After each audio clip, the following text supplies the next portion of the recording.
So all month we wanted to show you different ways that you can make some changes to your home through simple do-it-yourself projects, and in most cases they don't cost a lot of money, which is great news for a lot of people.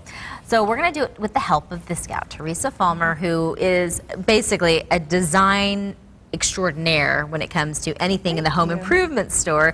You work for Home Depot, and we're glad that you're out here today with us. You brought some gloves. I can tell you're going to put me to work. Yes, I am. Well, we're promoting this design college we're having out at our store at Val Vista and Broadway. Every Thursday night, the students get to do something different. And this Thursday, they're doing a paint project. Oh, okay. So we're going to learn how to do some painting techniques. We're going to learn how to do... Is this what you were talking about, the PVC piping? Okay, this is the candlestick. And they get to make one of these tomorrow night and take it home with them. So it'll be a lot of fun. Yesterday when I was reading through my materials, I had to turn over to the producer, Denise, and I was like, Producer Denise, what do you use PVC piping for? She's like, it's a pipe. I'm like, I got that part, but what do you use it for? Plumbing, Stephanie. Okay, thank you. Now I'm on board. Plumbing, doing your landscaping, things like that usually. And this is 1.5 inch PVC pipe here. Okay.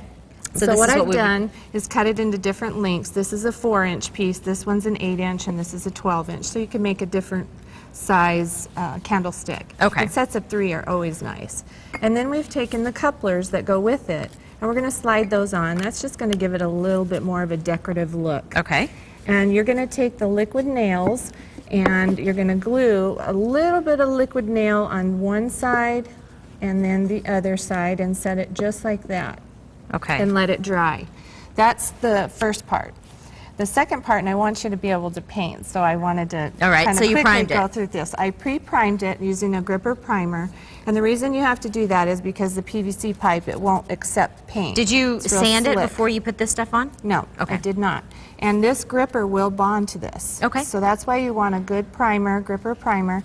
And I pre-did it for you so that we could go on to the next step, which is painting. I appreciate that. And now we're going to marbleize, and I'm going to teach them granite and marble and a technique called frottage, which I'll show you here at the end. And to do this technique, you really don't need any glaze. Some people think you do, but for this you don't. What we're going to do is have you dip into... So we've got a couple different 3 colors. Okay. And these are bare colors. You can pick whatever color works for your decor, too. Okay. Okay. So what do I do? Dip the brush into the white. The white? This one? Then, yep. Okay.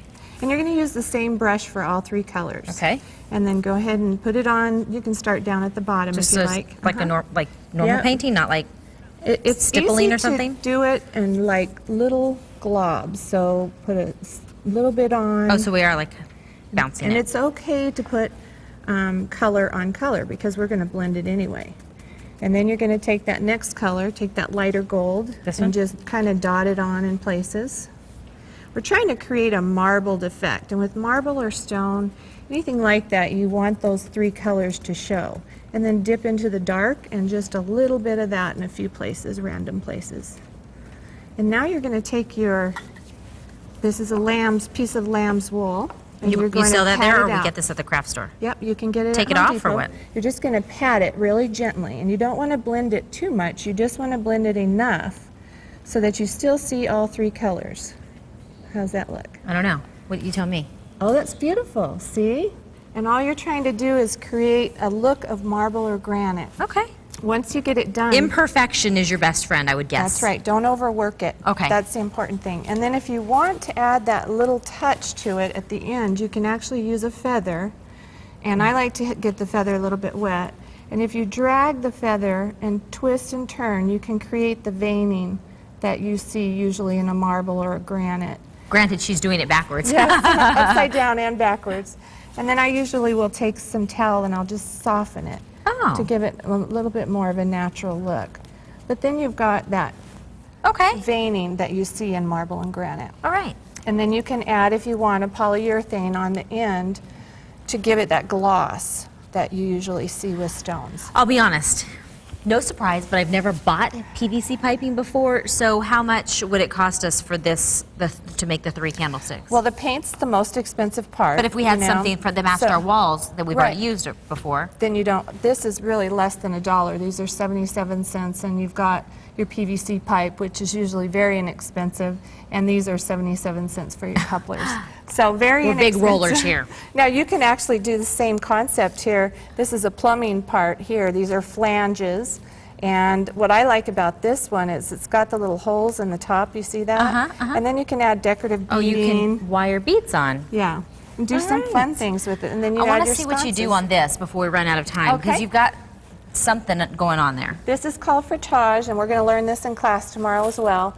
I put the glazed on over a base coat color, and now I put plastic on It was just one base coat? Yes. And then glaze all the way consistent? over Okay. it. And now I'm going to peel it off. And it gives you a really neat texture. I've got a little bit of paint there, but it gives you this really neat texture. I don't know if you can see that. I can. I don't. Yeah, I know you can. We're looking. Oh gosh, sorry. That's We're right. looking up in this area right here. Yeah. Now I'll kind of go back and forth. Now my glaze is very light, and I like to do lighter glazes because I like it to be very subtle, where you can see the texture but not necessarily see the technique. You don't want it to jump out at you. You just want to be a nice subtle look. Well, this class is taking place tomorrow. It is at Home Depot's Design College class. Now, it's only on the Val Vista location. We've got all the information online. They are held every Thursday night from 6 to 8:30 through August 4th. That's again at the Val Vista location, and the phone number is right there on your screen. You see a couple different extensions. Go ahead and give a call for some advanced registration, and then you can also find out instructions on how to make the candlestick on sonoranliving.com.